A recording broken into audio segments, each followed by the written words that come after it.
الإجراءات التركية الأخيرة هي جزء من ممارسات تركيا لاحتلال دائم في العراق. مسألة التجريف، مسألة قتل المزروعات، هو الإعداد إلى مزيد من القواعد العسكرية التركية التي تريدها تركيا استكمالا إلى مخطط إحياء الدولة العثمانية بنهاية عام 2023، بنهاية تعهدات والتزامات تركيا بما يسمى باتفاقية لوزان. والأتراك مهدوا لهذا الأمر ليس فقط في العراق وإنما حتى في سوريا. والأتراك لا يكتفون فقط بمناطق اليوم في محافظة دهوك، هم عيونهم على مناطق أخرى بعيدة، على سنجار وحتى أبعد من سنجار حتى كركوك، وهم بالتالي يريدون أن يأخذوا الموصل وكل هذه الأراضي وحتى إقليم كردستان بصورة كاملة.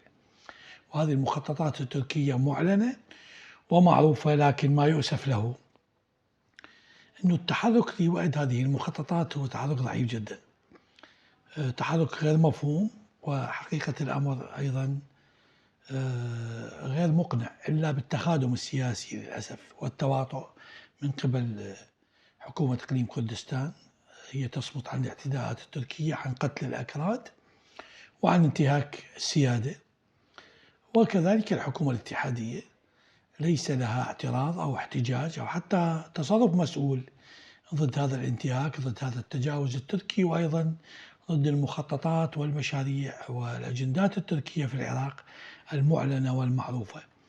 وهذه الأمور يعني عدم الفاعلية وعدم المسؤولية في مواجهة هذا التدخل والانتهاك التركي سيجعل من تركيا تتمادى أكثر في ظل صمت حكومي من الحكومة الاتحادية وأيضا من حكومة إقليم كردستان. التدخل بل أصح التوغل التركي في الأراضي العراقية بدأ يأخذ منحى خطيرا، إذا ما علمنا بأن الجانب التركي قد تجاوز دخول الأراضي العراقية بصحبة الآليات إلى تجريف الأراضي الزراعية للمواطن العراقي، وهذا هو بحد ذاته انتهاك للسيادة العراقية وتجاوز صارخ ضد الأعراف والقوانين الدولية التي كفلت للدولة العراقية المحافظة على حدودها.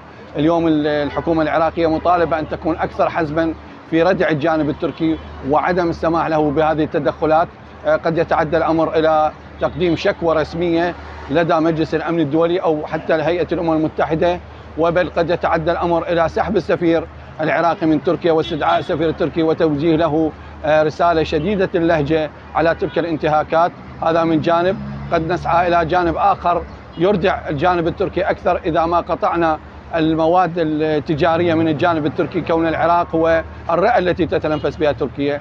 أنا أرى أن السكوت على هذه الاعتداءات وهذه التجاوزات هو يعني تجاوز صارخ بحق السيادة العراقية، والعراق بلد مؤسس لهيئة الأمم المتحدة، وعلى الدول المحيطة به أن تحترم حدوده وتحترم سيادته ولا يتكرر هذا التجاوز مسبقا.